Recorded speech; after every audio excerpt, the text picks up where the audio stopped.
மக்கள் அனைவருக்கும் வணக்கம். இந்த வீடியோ நான் பதிவு பண்ற டேட்டு வந்து 21/1/2025.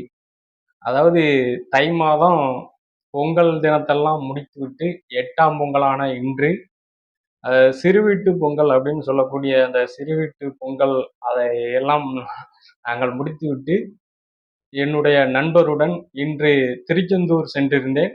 திருச்செந்தூர்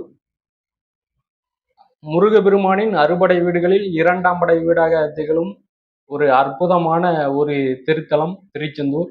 ஒரு ஆன்மீக தலத்திற்கும் சரி, சுற்றுலா தலத்திற்கும் சரி, அனைத்து வகையான நம் மனங்களுக்கு ஒரு நிம்மதியை நாடி செல்லக்கூடிய ஒரு அற்புதமான இடம் திருச்செந்தூர்.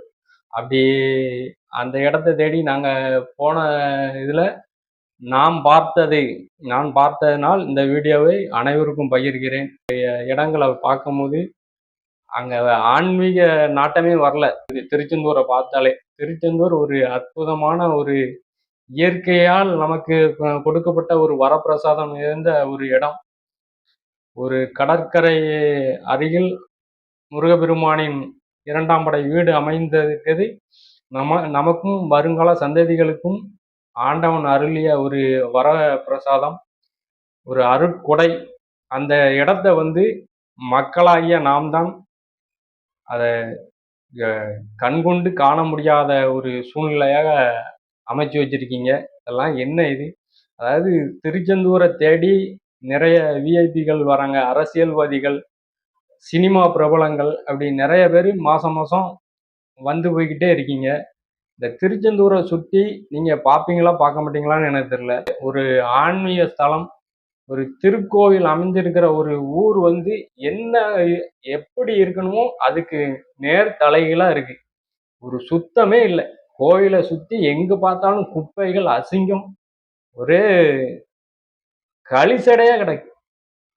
இது ஆன்மீக ஊரா இல்ல வேற எதுவும் குப்பை கிடங்கா அப்படிங்கிற மாதிரி சொல்லக்கூடியது.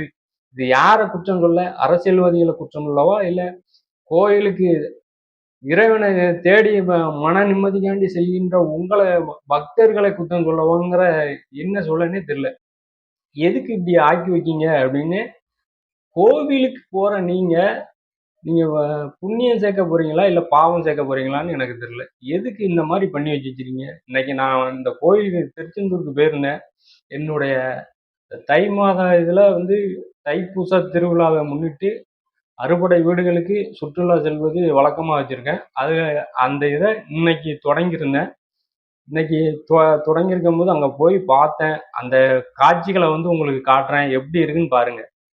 இந்த கடற்கரை மணல் பரப்பில் தான் முருகப்பெருமான் வந்து சூரனை வதம் செய்யும் சம்கார நிகழ்ச்சி நடக்கும். கவிஞர் கண்ணதாசன் எழுதியிருந்தாரு, தலையா கடல் அலையா அப்படின்னு. அந்த கடற்கரை மணல் பரப்பில் கூட்டம் லட்சோப லட்ச மக்கள் வந்து கூடியிருந்து இறைவனை அந்த சூர சம்காரம் நடைபெறுகிற அந்த அற்புத அந்த தரிசனத்தை காண கூடும் மக்கள். அந்த இடத்துல அந்த புண்ணிய இடம் அது இன்னைக்கு என்ன கன்றாவியான காட்சி அளிக்கிறது. இத வந்து பக்தர்களும் கண்டுக்கிடாம இருக்காங்க. பக்தர்கள் செய்யற தவறு தான் இது. முழுக்க முழுக்க பக்தர்கள் நீங்க வந்து இறைவனை தேடி புண்ணியத்தை தேட போறேன் அப்படின்னு சொல்லிட்டு நீங்க போய் அங்க பாவத்தை செஞ்சுக்கிட்டீங்க. அதான் முழுக்க முழுக்க உண்மை. அத கடற்கரை இருக்கிற இடத்த பாருங்க, எப்படி இருக்கு பாருங்க. ஒரு இவங்களுக்கு வேண்டாத அந்த பழைய துணிமணிகளை அங்கேயே கலத்தி போட்டுருந்தாங்க.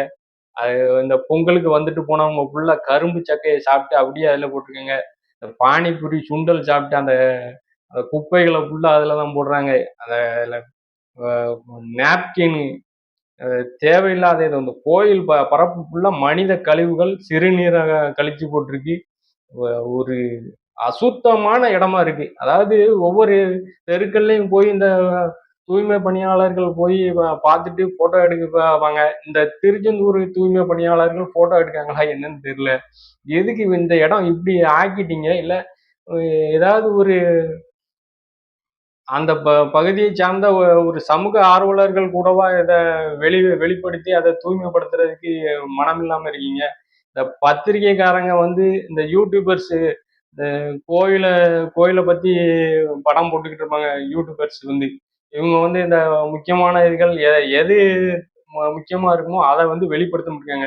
இந்த தேவையற்ற பதிவுகளை மட்டும் அப்படி போட்டு அவங்களுடைய இதை காட்டிக்கிறாங்க. இந்த மாதிரி அசுத்தமான இதுகளை மிக விரைவில் வந்து சமூக ஆர்வலர்களும் அரசியல்வாதிகள் முக்கியமா நீங்க வந்து இதுக்கு ஸ்டெப் எடுத்தே ஆகணும். பக்தர்கள் நீங்க வந்து புண்ணியம் தேடி போய் அங்க பாவத்தை சம்பாத்தியம் பண்ணிக்கிட்டு இருக்கீங்க. இது இறைவனுடைய இந்த தளத்துல இப்படி பண்ணாதீங்க. இது ரொம்ப நம்ம தமிழ்நாட்டுக்கு மிகப்பெரிய அவலம். இது வந்து ஒரு அறுபடை முருகன் கோவில்ல 2ஆம் படையாக இருக்கு. அதுவும் தமிழ் கடவுள். அவரு குடியிருக்கிற இடம் வந்து இவ்வளவு அசுத்தமா இருக்கிறது வந்து நமக்கு தான் அசிங்கம். உங்க வீடு இந்த மாதிரி உங்க வீட்டுக்குள்ள இருந்து அதுல நீங்க உட்கார்ந்துகிட்டு இருப்பீங்களா? நீங்களும் வாரீங்க, அந்த குப்பையாக்கிட்டு அதுல தான் உட்கார்ந்துகிட்டு இருக்கீங்க. கடற்கரையில அது எவ்வளவு இயற்கை அழகை ரசிக்கிறது, அந்த இடம் வந்து எவ்வளவு தூய்மையா இருக்கணும். ஆனா நம்ம போர்டெல்லாம் எழுதி வச்சிருக்காங்க, குப்பைகளை குப்பை தொட்டியில் போடணும்னு. ஒருத்தருமே அதை கவனிக்க மாட்டீங்க. எதுக்கு இப்படி பண்றீங்க? உங்களுக்கு ஏதாவது ஃபைன் போட்டா மட்டும் நீங்க அந்த அந்த நடவடிக்கை அந்த ஸ்டெப் எடுக்கிறதெல்லாம் பயப்படுவீங்க. அப்போ உங்களுக்கு உங்களுக்கு ஒரு ஆள் அங்க நிப்பாட்டி வச்சு இந்த சுண்டல் வாங்குற ஆள்களுக்கு, சாப்பிடுற ஆள்களுக்கு பக்கத்துல யாரையாவது நிப்பாட்டி வச்சு, நீங்க குப்பையில குப்பை தொட்டியில போடுறீங்களா, எதுல போடுறீங்க அப்படின்னு பார்க்க வச்சு அவங்களுக்கு ஃபைன் போடணுமா? இல்ல அப்போ நீங்க கரெக்டா இருந்தீங்கன்னா, மக்கள் வந்து நீங்க வந்து கரெக்டா இருந்தீங்கன்னா, எந்த அதிகாரிகளும் சரி, அரசியல்வாதிகளும் சரி தவறு பண்ண மாட்டாங்க. தப்பு உங்க பக்கத்துல தான் இருக்கு. முழுக்க முழுக்க இது பொதுமக்கள், பக்தர்கள் செய்யற முழு தவறு தான் இந்த கடற்கரை வந்து இவ்வளவு அசுத்தமா இருக்கிறதுக்கு காரணம்.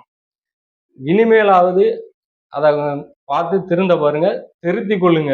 உங்க வீடு இந்த மாதிரி உங்க வீடு இருந்துச்சுன்னா அதுக்குள்ளே நீங்க படுத்து எந்திப்பீங்களா, இல்ல குடும்பம் நடத்திக்கிடுவீங்களா? அந்த இவ்வளவு அசுத்தத்தோட நீங்க வீட்டுக்குள்ள இருந்தீங்கன்னா உங்களுக்கே ஒரு ஒரு அசிங்கமா தெரியும்ல. அதே மாதிரிதான் இதுவும் நம்ம வீடு மாதிரிதான். இறைவன் ஆலயம் வந்து நமக்கு நம்மளுடைய முன்னோர்கள் இருந்த ஒரு வீடு தான். அந்த இடத்த வந்து உங்களால தூய்மையாக வைக்க முடியலன்னா நீங்க புண்ணியத்தை தேடி கோயிலுக்கு போறதே வேஸ்ட். மக்களாகிய நீங்கள் வந்து நீங்கள் திருந்தினால்தான் நாடு திருந்தும். ஒரு தனி மனித ஒழுக்கம்தான் நாட்டிற்கு மிகப்பெரிய சுத்தத்தை தரும். தப்பு உங்க மேலதான். மக்கள் வந்து தெரிஞ்சுக்கோங்க. கோவிலை வந்து தூய்மையாக வைத்துக் கொள்ள வேண்டியது ஒவ்வொரு பக்தர்கள், பொதுமக்கள், தமிழர்களாகிய நமது கடமை. இதை நீங்கள் வந்து மனதில் வைத்து கூடிய விரைவில் இந்த கோயில் தூய்மையாக ஆக்கப்பட வேண்டும். அதற்கு ஒவ்வொருத்தரும் ஒத்துழைப்பு தர வேண்டும். நன்றி, வணக்கம்.